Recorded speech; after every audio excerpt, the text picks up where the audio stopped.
Please, just stop lying down all day. My hand holding the pot began to shake. The soup boiled over, and the steam hit my face. As the heavy smell of soybean paste filled the room, my husband sat in front of the TV, pressing the remote and sighing. He called it retirement, but watching him sit there all day felt even heavier.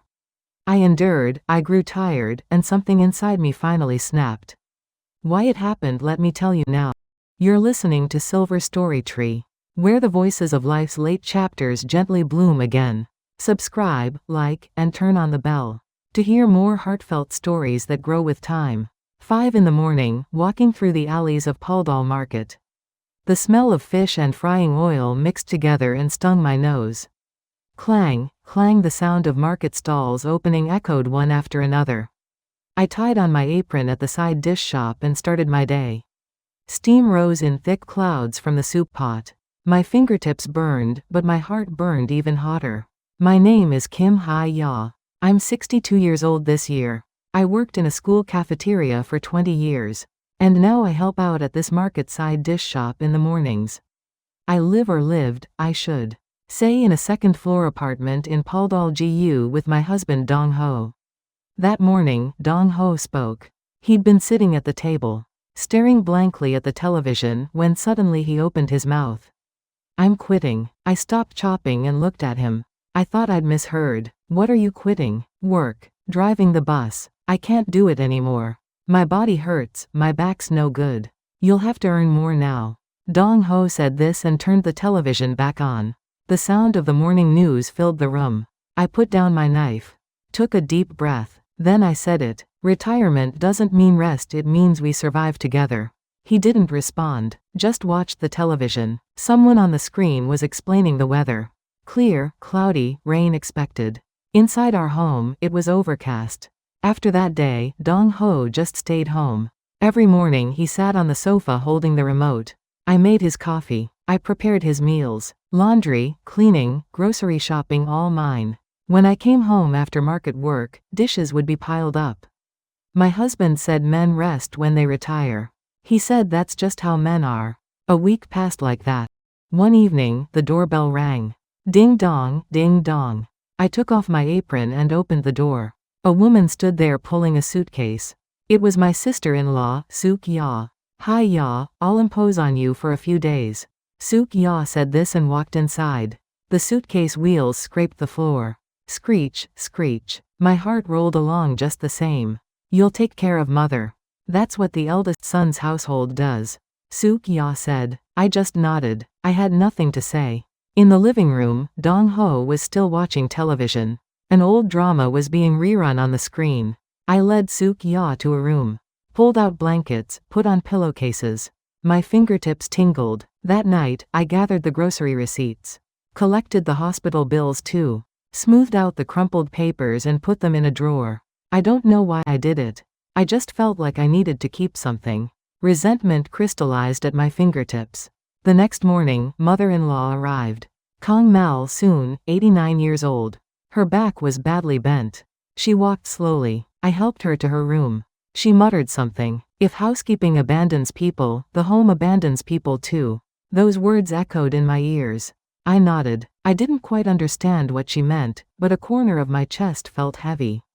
That afternoon, something slid under the front door. Rustle, rustle. Registered mail. I picked up the envelope.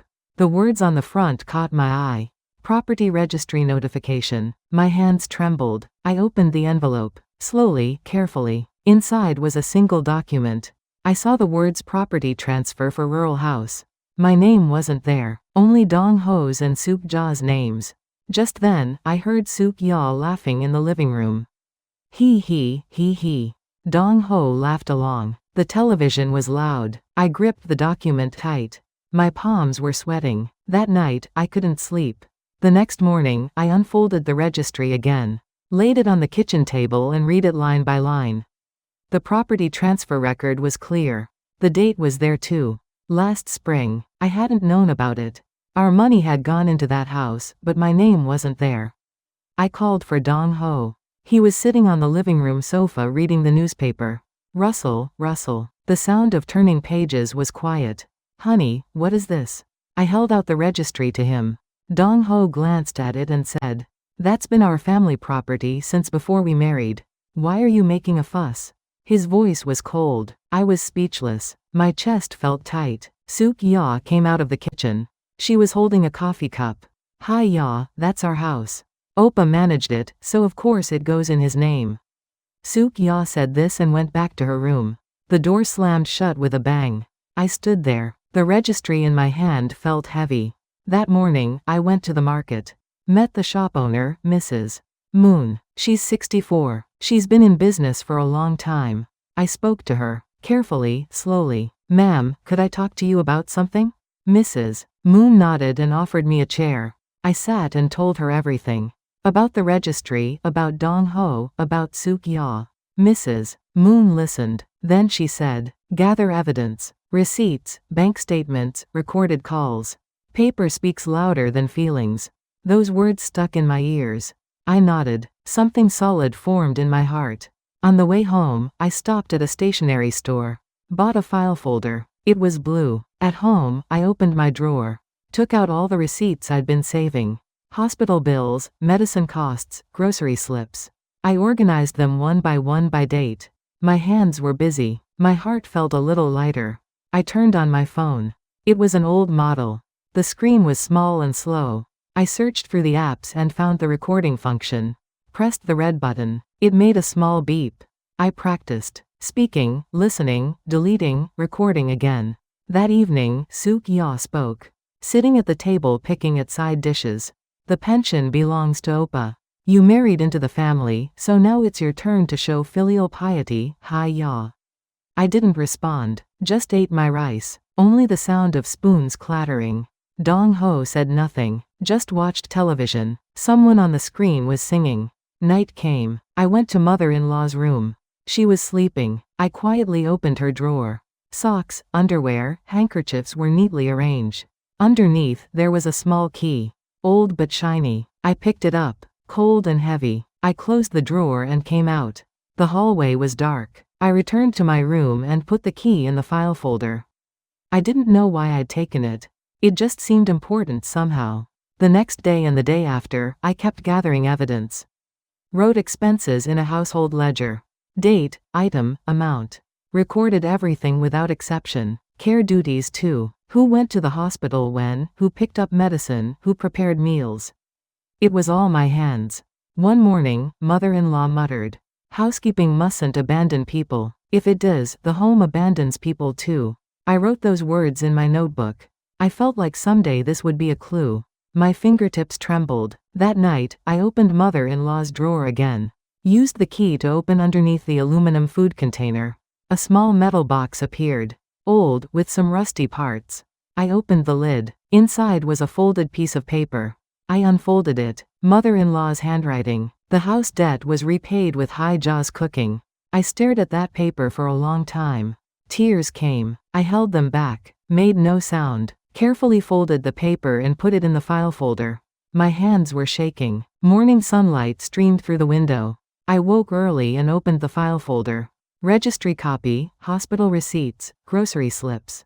Everything neatly organized. I checked each one. Nothing missing, dates correct. My fingertips turned the pages as I checked. I needed to make copies. Keep the originals, make duplicates. I went to the neighborhood stationery store. Stood in front of the copier and printed each page. The sound was steady. With each page that came out, my heart grew a little firmer. I came home and put the copies in a new folder. Hid the originals deep in a drawer. So no one could touch them carelessly. I took out my notebook and wrote a memo. A to-do list. Go to community center. Check inheritance details. Look into long-term care grades. Get pension consultation. After writing it down, what I needed to do became clear. I put on my jacket. Put the folder in my bag and opened the front door. The wind blew. Cold but refreshing. The community center was a 10-minute walk. I pushed open the civil affairs office door. Creaked the door made a sound. Inside was quiet. The clerk looked at me. "How can I help you?" I took a breath and said, "I want to check the details of an inheritance transfer." The clerk nodded, handed me forms. I took out my folder and showed him. Registry, receipts, notes. The clerk looked through them one by one. Then he said, "You should consult with the director." I was led to the director's office. Knocked on the door. Tap tap tap. An answer came from inside. "Come in." The director looked to be in his mid-50s. His name tag said Lee Seong-won. I sat and explained the situation. Slowly, clearly. The director listened, nodded and took notes. "First you need to verify the facts. Gather records and circumstances. We can help with some of this." The director said. I nodded. My heart eased a little. I went home. It was lunchtime. Suk Ya and Dong Ho were in the living room. I went to my room and opened mother-in-law's drawer. Opened the metal box again with the small key. Inside, that handwritten note was still there. The house debt was repaid with high jaws cooking. I photographed this note. Took several pictures with my phone camera. Making sure they weren't blurry, that the writing was clear. Checked the photos and saved the files. Then put the original note back in the metal box. I opened my household ledger. The past few months of expenses were densely packed. Living expenses mostly came from my account. Hospital bills, groceries, utility payments, everything. I organized these details, drew a table like a spreadsheet and divided it by category. Date, item, amount, payer, handwritten but neat. I copied this table, went back to the stationery store and printed several copies. One in the folder, one in the drawer, one in my bag. Evidence had to be stored in multiple places. Evening came. We ate dinner at the table. Suk Ya spoke. Mother's house was always ours. Her voice trailed off. I placed my phone on my lap and pressed the record button. A red light came on. No one noticed. I quietly ate my rice. That night, I listened to the recording. Suk Ja's voice was clear. Mother's house was always ours. I saved this file, backed it up too, uploaded it to the cloud. The next day, I reduced my market hours. Only worked the morning shift and came home early. Organized materials at home. The folder got thicker. Papers piled up. Veins stood out on the backs of my hands. I looked in the mirror. My face looked different. It looked firm. I went back to the community center. This time I made an appointment. Knocked on the director's office door. Tap tap tap. An answer came from inside. "Come in." I sat down. Spread out my folder. Director Lee Seong-won looked through the documents one by one. Registry, receipts, organized ledger, photos. He nodded and said, "Start by applying for a long-term care grade. The burden of caregiving is a matter for the system." I took notes. Long-term care grade. The director explained the application process. A visiting nurse would come, there'd be an assessment, and once a grade was assigned, I could use day care centers or home care services.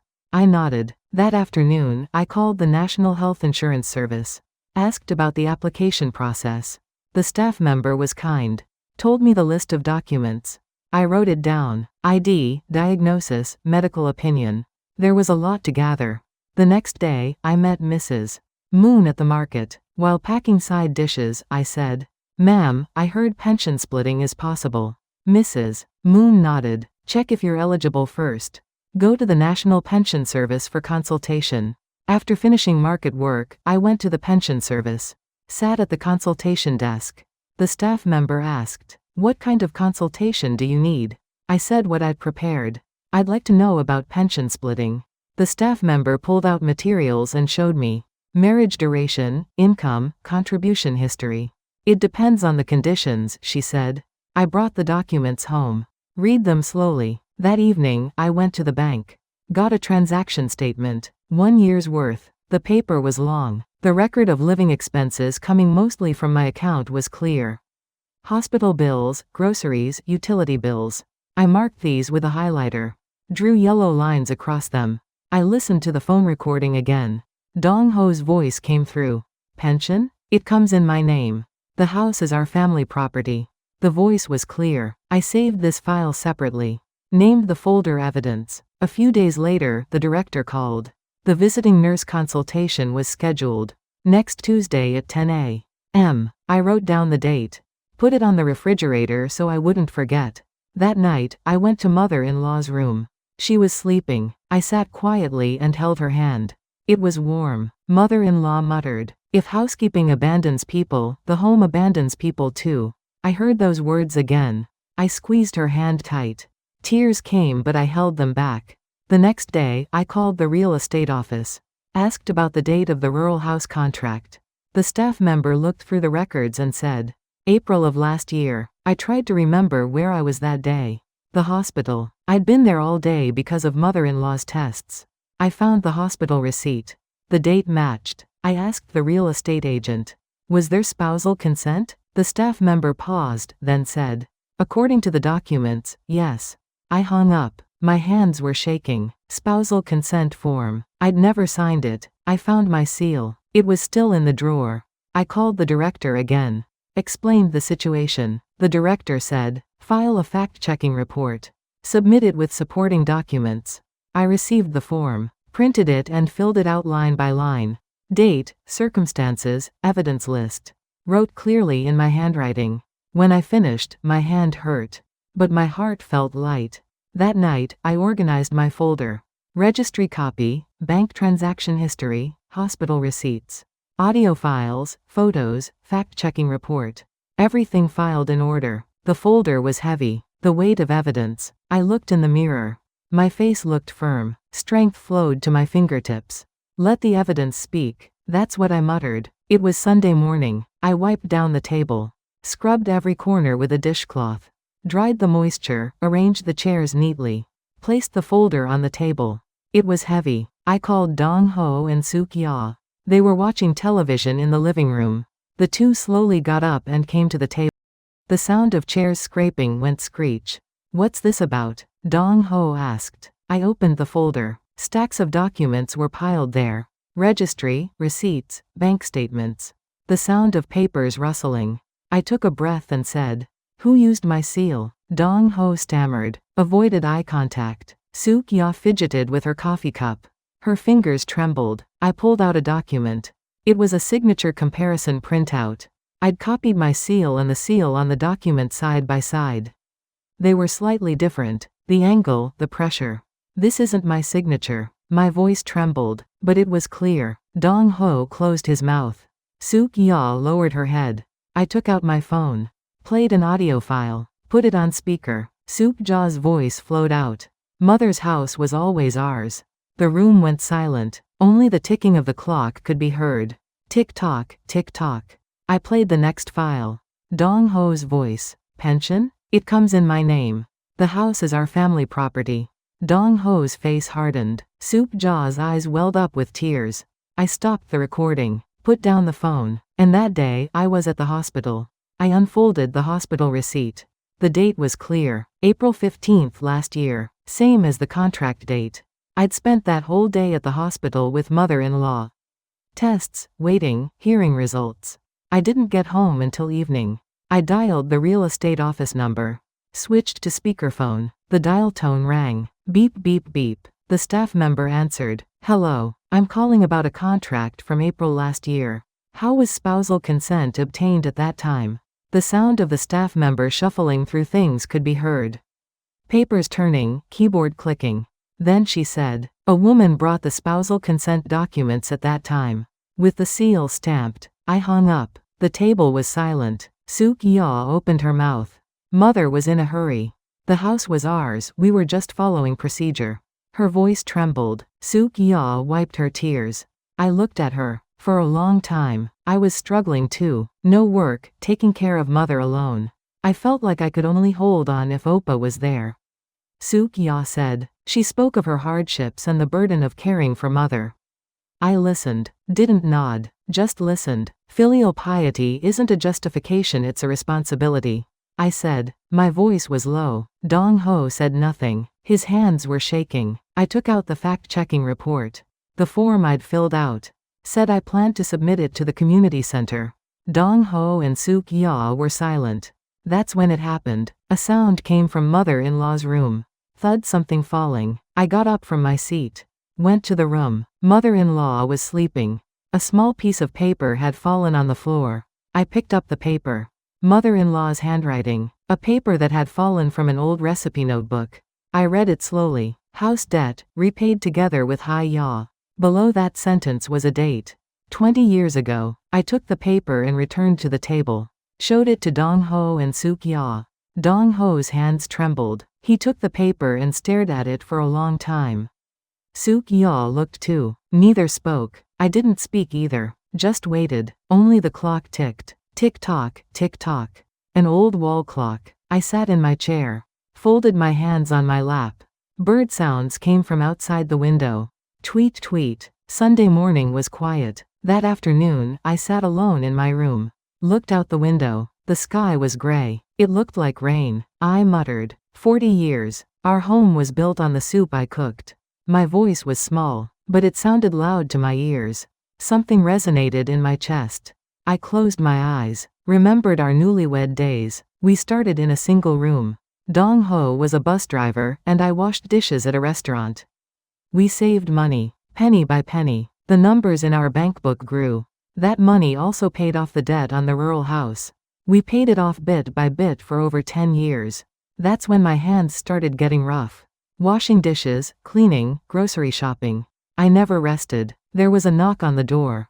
Tap tap tap. It was Dong-ho. He opened the door and came in. I looked at him. He sat on the floor. Leaned his back against the wall. I was afraid. Dong-ho said. His voice trembled. If I quit working, I'd be useless. I was afraid you'd leave me. I listened to his words. Didn't respond. Dong-ho kept talking. I felt like I at least needed a house.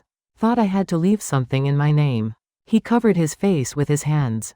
His shoulders shook. I sat still. I understood Dong-ho's fear. But it wasn't forgiven. I understand being scared, but I can't understand gnawing away at someone else's life.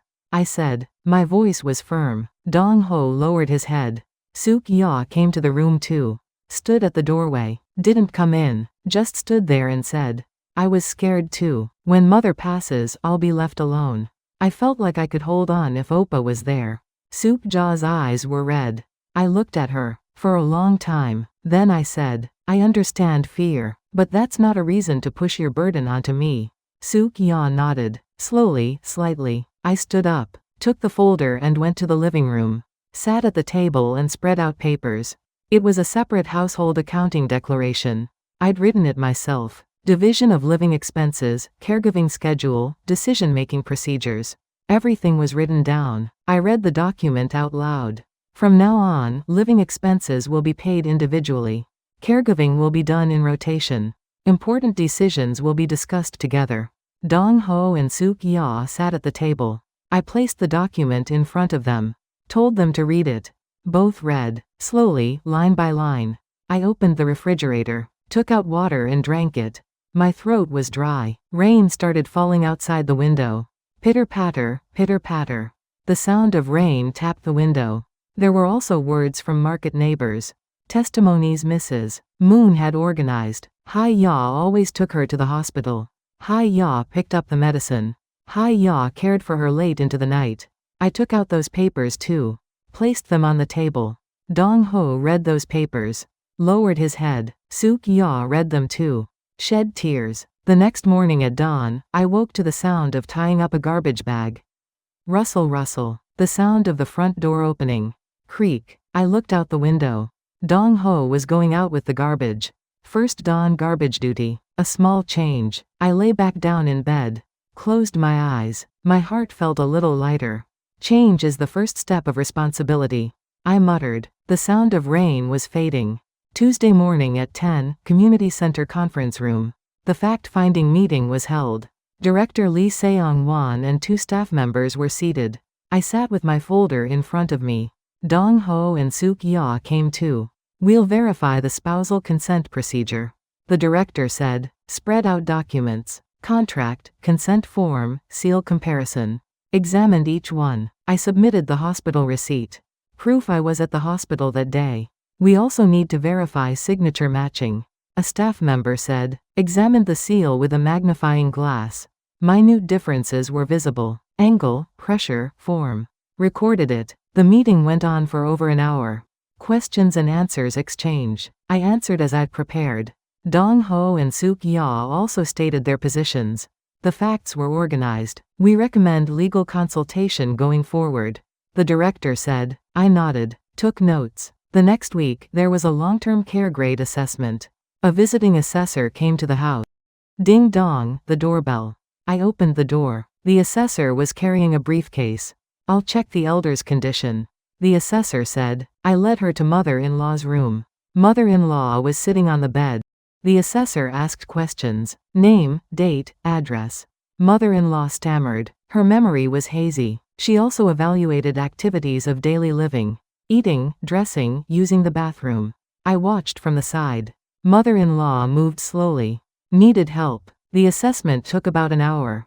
The assessor checked boxes and recorded. When finished, she said, results will come in 2 weeks.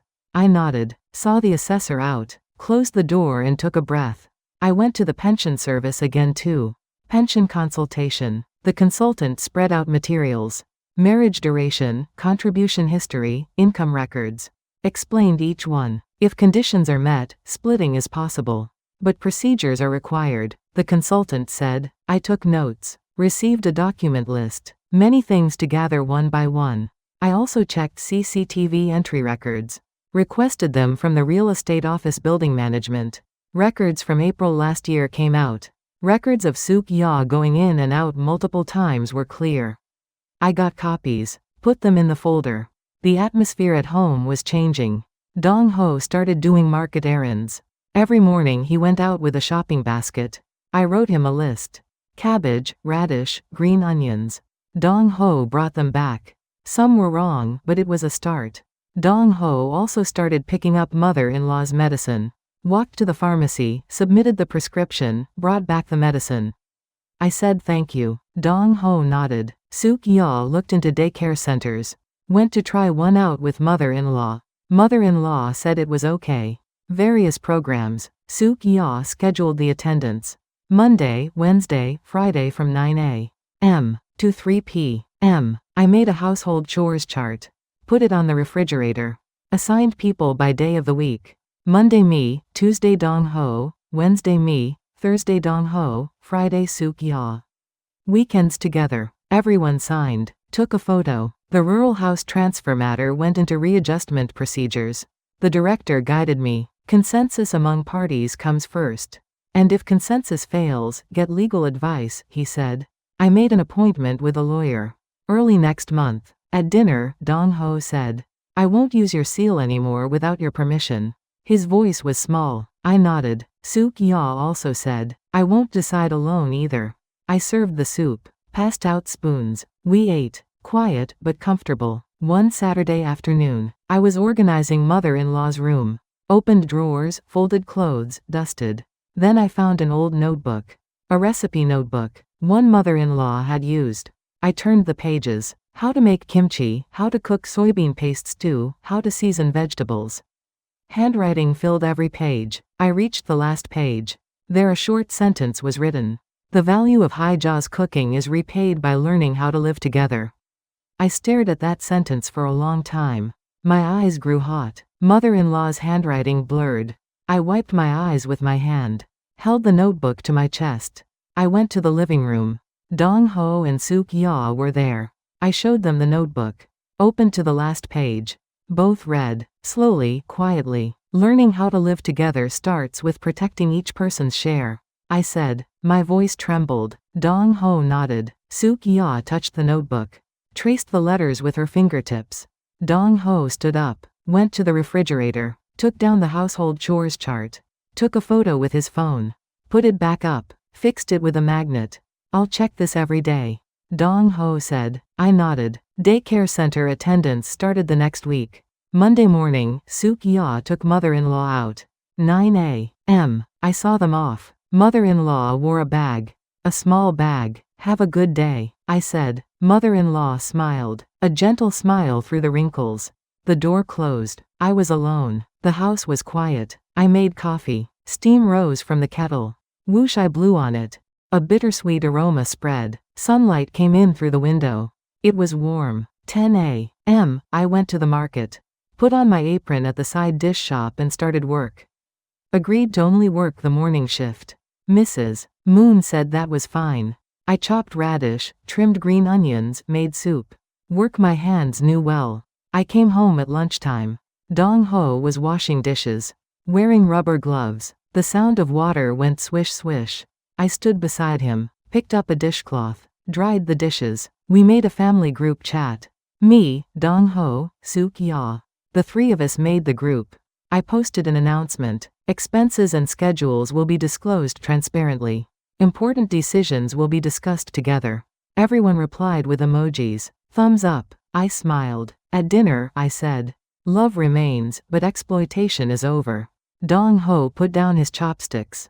Looked at me. For a long time, retirement wasn't an excuse. It was fear. Dong-ho said. His voice was low. I nodded. That fear now let's each carry it and walk together. I said. Dong-ho nodded. Suk-ya nodded too. That night, I went to mother-in-law's room.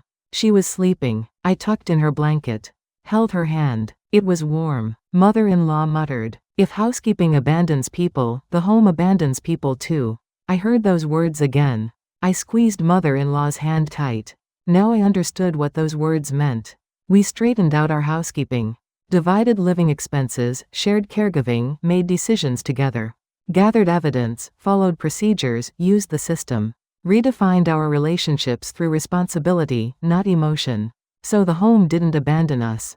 We didn't abandon each other. The next morning, I woke early. Opened the window. The air was clear. Birds were chirping. I thought while making coffee. About the time remaining. About the days we'd walked together. Dong-ho came out to the living room. I handed him coffee. He took it and drank. We looked out the window. The sun was rising. Warm light filled the room. Suk-ya came out helping mother-in-law. It was a daycare center day. I packed her bag. Water, towel, snacks. Mother-in-law smiled. "We're leaving," Suk-ya said. I waved my hand. The door closed. Just Dong-ho and I remained. "Write down what we need from the market," Dong-ho said. I took out a notepad. Scribbled quickly. Dong-ho picked up the shopping basket and went out.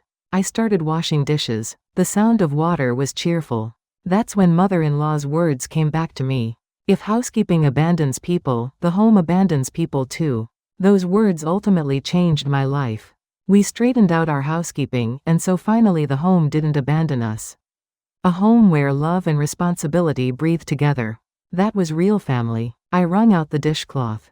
Water dripped. Plop plop. The sky outside was clear. I smiled. Quietly, deeply. Everyone, have you ever felt that the person you've lived with for so long suddenly feels like a stranger? Through today's story, I realized that love and responsibility both begin with recognizing each other's share of life. I was exhausted, but it's not too late. We still have the strength to change. If you've gone through something similar, I'd love to hear your story in the comments. I hope the feelings I shared today bring someone a bit of comfort. If you subscribe and stay with me on this journey, it will mean a lot. And if someone around you is facing the same struggle, please share this story with them. Thank you for listening. Take care of your health, and may tomorrow be a little warmer than today.